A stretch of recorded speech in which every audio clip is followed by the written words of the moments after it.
જે સામોટા દશા ભીલે એક દિવસ માંગણી કરી હતી હે માં આય ભગવતી આય જોગ માયા આય કોટડાના કોઠારવાળી મારી સામોટા એ મારી 75 વર્ષની ઉંમર થઈ ગઈ પાપણી ઉપર ચડી માથે સાંજીના પતરા જેવા સફેદ વાળ આવી ગયા દેહનો કોઈ ભરોસો નથી પૈસા બોલે કટકો ઉતારી દેવાના મોકલી દેવાય પણ જેના નામનું ભજન કરતા હોય ને બાપ ઈ માતાજી ભગવતી જોગમાયા એની આબરૂ ન જવા દેવો હા કે આ 75 વર્ષની ઉંમર થઈ ગઈ માં મારા ઘરે કાંઈ મારો હાથ નથી સંતાન નથી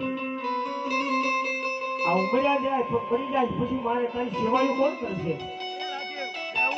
તેથી માતાજી ભગવતી જોગમૈયા એ બાપ જહબાઈને બોલાય 9000 દાણા આપી કૌલી કરતા કાળી ગાયનું દૂધ લાવી પાણીયારે ઊભી રહી જાય એ પાછળ ડગલા આગળ હાલી અને દૂધનો કટોરો મોઢે માંડજે બાપ એ 70 વર્ષે